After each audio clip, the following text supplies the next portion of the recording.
Dear friends, आज का topic है जीव विज्ञान के बारे में। ये मैं कुछ क्वेश्चन को सेलेक्ट किया हूँ जिसको मैं नोट डाउन किया हूँ और आपको समझाने की कोशिश करता हूँ। ये ना कॉम्पिटिटिव एग्ज़ाम के लिए बहुत ही हेल्पफुल है, चाहे आप रेलवे का तैयारी कर रहे हो, एसएससी का तैयारी कर रहे हो, या ग्रुप डी की तैयारी कर रहे हो, या बैंकिंग की तैयारी कर रहे हो।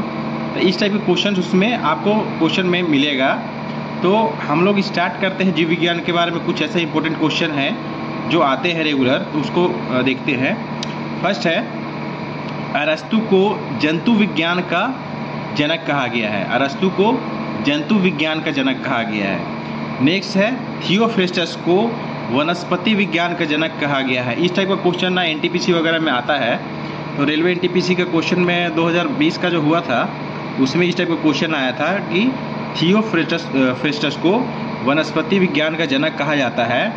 हिपोक्रेटस को चिकित्सा शास्त्र का जनक कहा जाता है। ऊंट के लंबे पैर इसलिए होते हैं ताकि शरीर को रेत की गर्मी से दूर रखे, इसीलिए वो रेगिस्तान में इजीली सर्वाइव करता है।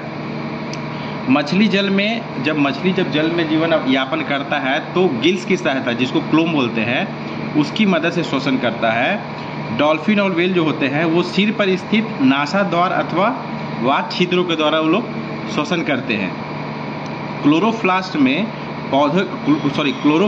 को पौधों का रसोई घर कहते हैं। क्लोरोप्लास्ट को पौधों का रसोई घर इसलिए कहते हैं क्योंकि क्लोरोप्लास्ट के थ्रू ही जो पौधा लोग होता है वो अपना पेड़ पौधा लोग होता है जो अपना भोजन बनाता है थ्रू फोटोसिंथेसिस, मतलब प्रकाश संश्लेषण क्रिया जो होता है, जो पौधों का भोजन बनाने का क्रिया है जिसमें अपना भोजन बनाता है और वो भोजन फिर फ्लोएम के थ्रू पेड़ पौधा के जितना भी भाग है उसमें वो पहुंचाता है। माइक्रोकॉन्ट्रिया को ऊर्जा उत्पादन में संबंधित होने के कारण इसे पावर हाउस कहते हैं। माइक्रोकॉन्ट्रिया को पावर हाउस कहते हैं, इसको ध्यान में रखिएगा। राइबोसोम को कोशिकाओं में पाया जाता है, इसे प्रोटीन का फैक्ट्री भी कहते हैं।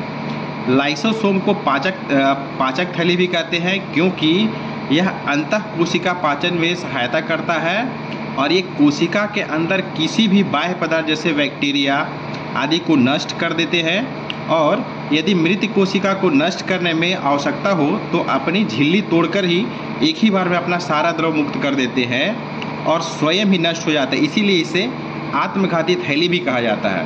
तो आप याद रखिएगा कि लाइसोसोम को आत्मघाती थैली भी कहा जाता है। पूरे शरीर में लगभग 100 अरब तंत्रिका कोशिकाएं होती है। कितने? 100 अरब। जाइलम जो होता है, जो पेड़ पौधों में जाइलम पाया जाता है, यह एक जटिल ऊतक है। ये पानी तथा खनिज लवण को जड़ से पौधे के अन्य भाग में पहुंचाता है। और फ्लोएम जो होता है ये भी एक जटिल ऊतक है जो पौधे द्वारा बनाए गए भोजन को पौधों के अन्य भाग में पहुंचाता है। मेढक और केचुआ जो होता है वो त्वचा से श्वसन करते हैं। ये क्वेश्चन ना ग्रुप डी वगैरह में आता है। मेढक और केचुए या अदर जो कॉम्पिटिटिव एग्जाम है उसमें भी आता है कि मेढक और केचुआ का श्वसन कैसे होता है।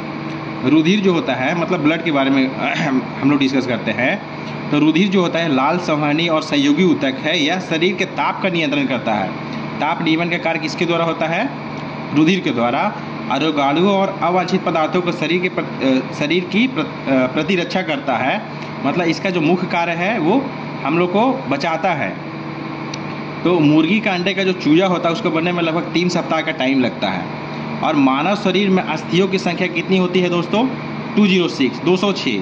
इसमें सबसे छोटी जो हड्डी होती है तो कान की हड्डी जिसको बोलते हैं स्टेपीज, और सबसे लंबी जो हड्डी होती है, सबसे लंबी वो जांघ की हड्डी जिसको फीमर बोलते हैं।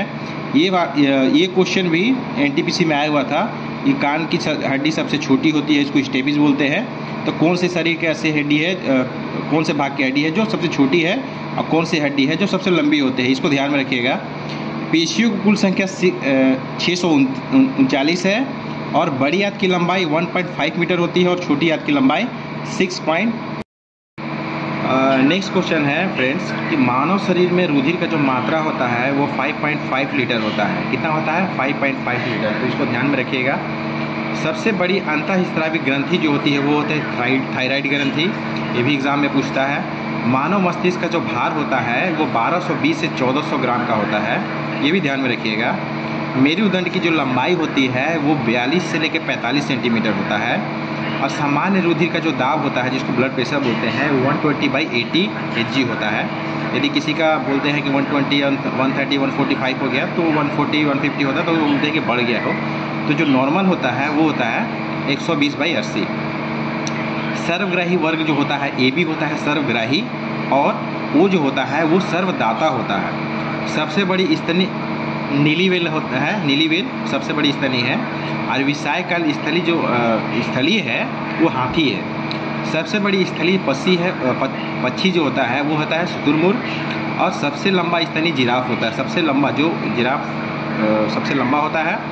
सबसे छोटी जो पक्षी होता है हमिंग बर्ड। ये एग्जाम में पूछता है, कई बार पूछा भी है कि हमिंग बर्ड सबसे छोटा पक्षी कौन सा है, तो हमिंग बर्ड है। हीमोफीलिया रोग जो विटामिन के की कमी से होता है, और रतौंधी विटामिन ए की कमी से, बेरी रोग विटामिन बी की कमी से, स्कर्वी रोग विटामिन सी की कमी से, और जो विटामिन डी की कमी से होता है वो होता है रिकेट्स। तो रिकेट्स रोग विटामिन डी की कमी से होता है, इसलिए कभी कभी सनलाइट के प्रेजेंस में रहना चाहिए, जो सनलाइट लेना चाहिए। तो नेक्स्ट है, कोशिका की खोज रॉबर्ट हुक ने किया था। केंद्र की खोज रॉबर्ट ब्राउन ने किया था। गुणसूत्र की खोज वाल्डेयर ने किया था। और पेनिसिलिन की खोज अलेक्जेंडर फ्लेमिंग ने किया था। ये क्वेश्चन आया हुआ है क्वेश्चन कॉम्पिटिटिव एग्जाम में, इसको आप ध्यान में रखिएगा। फिर है, पानी ठंडा करने हेतु तो रेफ्रिजरेटर में भरी जाने वाली गैस कौन सी है, अमोनिया गैस है। विटामिन एक कार्बनिक यौगिक है। तो कभी कभी पूछ दिया एग्जाम में कि विटामिन कार्बनिक यौगिक है या अकार्बनिक यौगिक है, तो उसको ध्यान में रखिएगा। नेक्स्ट है, विटामिन B12 में कोबाल्ट पाया जाता है। ये क्वेश्चन भी आया हुआ है। मानव विकृत पथरी में पाया जाने वाला जो प्रमुख रासायनिक यौगिक है, कौन सा यौगिक है, कैल्शियम ऑक्सलेट। तो ये भी क्वेश्चन IMP है। मानव शरीर में पाया ताप नियंत्रक होता है, वो कौन सा होता है, हाइपोथैलेमस। तो ये एग्जाम के पॉइंट ऑफ व्यू से ये भी IMP है, इसको ध्यान में रखिएगा, हाइपोथैलेमस। क्लोरोफिल में मैग्नीशियम तर पाया जाता है, कौन सा होता है, तो पाया जाता है मैग्नीशियम तर। स्वस्थ मनुष्य का प्रतिदिन जो ऊर्जा आवश्यकता होती है वो होता है 2900 कैलोरी। तो इसको ध्यान में रखिएगा। मनुष्य के हृदय का 1 मिनट में 72 बार धड़कता है, मतलब 72 बार धड़कता है 1 मिनट में। स्वस्थ मनुष्य के शरीर का ताप 98.6 फ़ारेनहाइट होता है, या फिर डिग्री सेल्सियस में 37 होता है। तो इसको आप ध्यान में रखिएगा। यदि वो ज़्यादा है तो मतलब किसी को प्रॉब्लम होता है, फीवर वगैरह हो जाता है। तो ये मानव शरीर का जो नॉर्मल टेम्परेचर होता है 98.6 फ़ारेनहाइट होता है। दूध से दही बनने का जो क्रिया होता है उसको बोलते हैं किण्वन प्रक्रिया। इससे दूध से दही बनता है। मानव शरीर के पाचन का अधिकांश भाग छोटी आंत में उत्पन्न होता है, ये तो हम सब जानते हैं। लाल रक्त कोशिका जो RBC होता है उसका जीवन काल 120 दिन का होता है, ये याद रखिएगा दोस्तों।